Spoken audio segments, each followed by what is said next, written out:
Hello friends, welcome all on કૃષિ ભંડોળ. Friends, આજે આપણે પ્રધાનમંત્રી ફસલ બીમા યોજના વિશેની વાત કરીશું. ઓકે, તો આ જે યોજના છે એનો મેઇન હેતુ શું હતો તો કે એક રાષ્ટ્ર એક યોજના, બરાબર છે કે આખા રાષ્ટ્રમાં એક જ યોજના હોવી જોઈએ કે જે અંતર્ગત કૃષિ જે પાકો છે, બાગાયતી પાકો છે, એને રક્ષણ મળી રહે એ હેતુથી, બરાબર છે.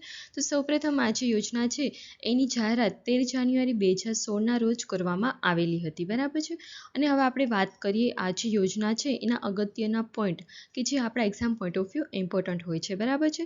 તો સૌપ્રથમ તો કે પ્રધાનમંત્રી ફસલ બીમા યોજના છે એના અંતર્ગત ઇન્સ્યોરન્સ જે કંપની હોય છે એના દ્વારા શું પ્રોવાઈડ કરવામાં આવે છે તો કે ખરીફ પાક માટે 2%, રવિ પાક માટે 1.5% અને બાગાયતી પાક માટે 5%ના જે પ્રીમિયમ હોય છે એની જોગવાઈ કરવામાં આવેલી છે. ઓકે, તો આપણે વાત કરીએ કે આ જે યોજના છે એમાં આપણે અલગ અલગ સિઝન પ્રમાણે અલગ અલગ પ્રીમિયમ અને પાકો માટે પણ અલગ અલગ પ્રીમિયમ છે. ઓકે, તો સૌપ્રથમ તો વાત કરીએ કે જો ખરીફ પાક છે તો એના માટે 2% છે, રવિ પાક માટે 1.5% અને બાગાયતી પાક માટે 5% પ્રીમિયમની જોગવાઈ કરવામાં આવેલી છે, બરાબર છે.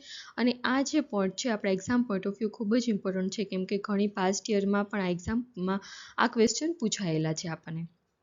તો ત્યારબાદ વાત કરીએ કે આ જે યોજના છે એના અંતર્ગત કયા કયા જોખમો છે કે જેને સામેલ કરવામાં આવેલા છે, બરાબર છે. કે એવું આપણે શું કૃષિમાં એવું બને કે જેના લીધે આપણે આ જે યોજના છે એનો લાભ મેળવી શકીએ.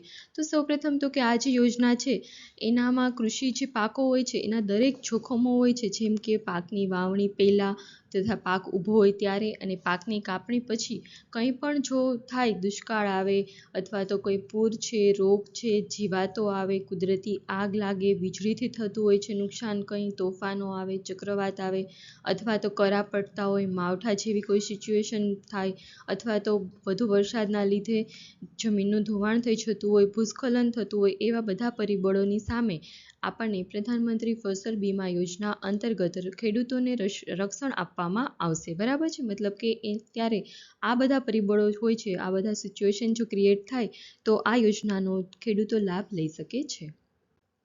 ત્યારબાદ છે જો પાક નિષ્ફળ જાય તો પણ પ્રીમિયમ હોય છે એ આપણે આસાનીથી ભરી શકીએ છીએ અને એ માટે પ્રીમિયમનો દર હોય છે એ પણ નીચો રાખવામાં આવેલો છે, બરાબર છે. ત્યારબાદ છે કુદરતી આફતો આવે તો એ દરમિયાન સંરક્ષિત જે પાક હોય છે એના માટે બીમાની જે રાશિ હોય છે 25% સુધીની અગ્રિમ કરવાની રહેશે, એટલે કે 25% સુધીની જે વીમાની રાશિ હોય છે એ અગ્રિમ કરવાની આપણે હોય છે, બરાબર છે.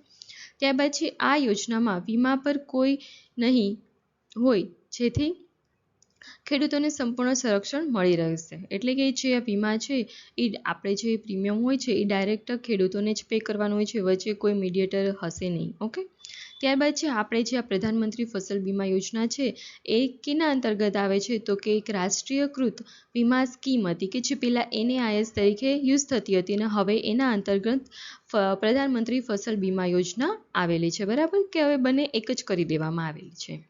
અને આ જે યોજના હોય છે એમાં વીમા રક્ષણ હોય છે વીમા રક્ષણના જે પણ નાણાં હોય છે કે જે પૈસા હોય છે તે ખેડૂતો હોય છે એના સીધા જ બેંક ખાતામાં જમા કરવામાં આવે છે. અને આ જે બેંક ખાતું હોય છે એ ખેડૂતોના આધાર કાર્ડ સાથે લિંકઅપ કરેલું હોય છે, બરાબર છે. ત્યારબાદ છે નેશનલ ક્રોપ ઇન્સ્યોરન્સ નામનું એક પોર્ટલ લોન્ચ કરવામાં આવેલું છે કે આ પોર્ટલ જે છે એના ઉપર ખેડૂતો હોય છે, જે લાભાર્થી ખેડૂતો કે તે નોંધણી કરાવી શકે છે, બરાબર છે. અને વીમાનું જે રજિસ્ટ્રેશન માટેનું જે પ્રીમિયમ હોય છે એના ચૂકવણી જે આપણે કરવામાં આવતી હોય છે તેમાં કેવી રીતે હોય છે તો કે જો બિન પિયત વિસ્તાર હોય તો એમાં 30% મુજબ અને જો પિયત વિસ્તાર હોય તો 25% મુજબની ચૂકવણી કરવામાં આવતી હોય ને એ મુજબ એને અલગ અલગ સબસિડી આપવામાં આવતી હોય છે, બરાબર છે. ત્યારબાદ આપણે વાત કરીએ આ યોજનાના ફાયદાઓ શું છે. તો આ યોજનામાં તકનીકોના જે ઉપયોગ હોય છે એના લીધે ઝડપી આપણે ચૂકવણી થાય છે, કાપણી પછી થતા નુકસાન અને આફતો સામે જે રક્ષણ હોય છે અને ખેડૂતોને જે પૂરેપૂરું જે વળતર મળી રહે એ માટેની જે બાબતો હોય છે એનો આમાં સમાવેશ કરવામાં આવેલો હોય છે, બરાબર છે.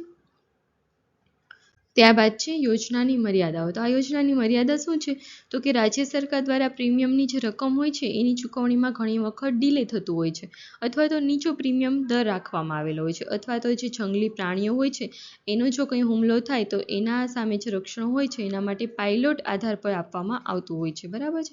આ એક થોડીક એની મર્યાદાઓ રહેલી છે. તો ફ્રેન્ડ્સ, આપણી આજની જે યોજના છે પ્રધાનમંત્રી ફસલ બીમા યોજના એની આપણે સંપૂર્ણ માહિતી મેળવી લીધી. આપણે ફરી મળીશું નવી માહિતી સાથે ત્યાં સુધી તમે આપણી ચેનલ કૃષિ ભંડોળ છે ને લાઇક કરો, શેર કરો અને સબસ્ક્રાઈબ કરો. Okay, thank you.